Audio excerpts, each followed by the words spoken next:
Hey, good afternoon. I'm Assistant Sheriff Brett Zimmerman, and I'm here to brief you on additional details as we know them today about the officer-involved shooting that occurred on Monday, October 12, 2020. This is OIS number 16 for 2020 and non-fatal number 8, and at the same time last year, we were at OIS number 14 and non-fatal number 10. The date, time, and type of call was October 12th, 2020 at 3:08 a.m., and it was an illegal gunfire call. The location of the OIS was at the 3500 block of Villa Knowles Drive, North Drive, and it's pictured to my left. It was in the Southeast Area Command, and the full address was Las Vegas, Nevada, 89120 on the Villa Knowles Drive address. You can see the scene to my left. Our involved officers were Officer Curtis Paul. He's 27 years of age, and he's been with the LVMPD since 2017. In this incident, Officer Paul was armed with a Glock 17 9mm handgun, equipped with a tactical light. The investigation revealed he fired 7 rounds during the incident. Officer Paul is assigned to the Community Policing Division at the Southeast Area Command. The suspect is a Shane Lloyd. He's pictured to my left, 1 L in his name. He's a 43-year-old white male adult, 6'1", and weighs 180 pounds. His weapon was a Ruger single-6 .22 Magnum revolver, and there were 6 expended cartridges in the cylinder, and the photo is to my left. Our suspect's charges, who is in custody: shooting into an occupied structure, 4 counts; attempt murder with use of a deadly weapon, 2 counts; assault with a deadly weapon on a PO, 2 counts; assault with a deadly weapon; and prohibited person in possession of a firearm. The details of the OIS are as follows.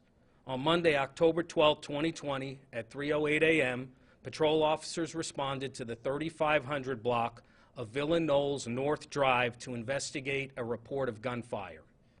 Patrol officers arrived and did not find any evidence that a shooting had occurred.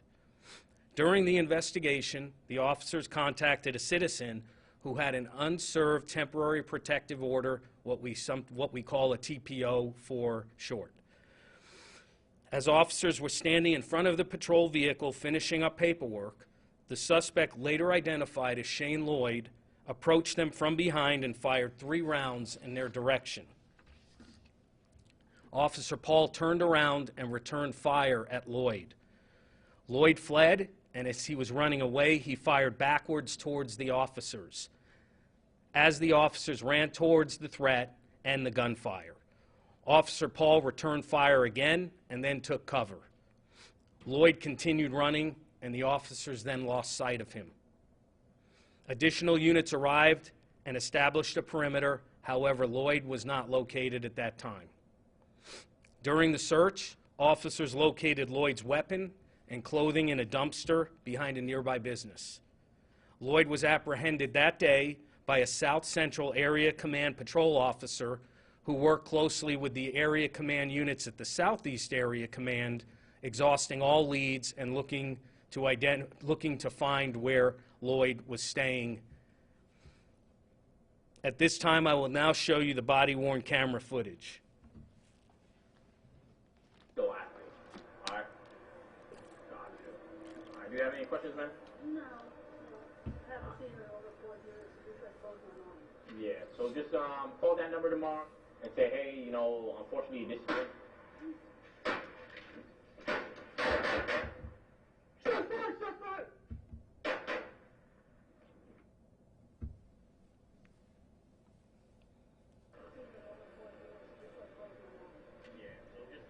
Call that number tomorrow and say, hey, unfortunately this is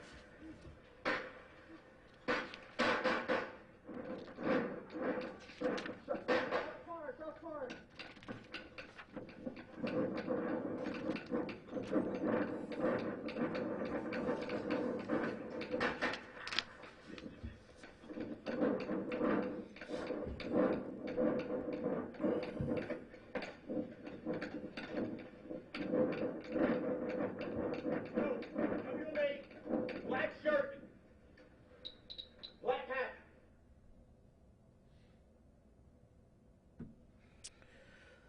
Okay, that concludes the briefing. If anybody has any questions. Yes, sir. How did you identify Shane Boyd as the suspect? What we did that morning is immediately we start canvassing the area, exhausting leads.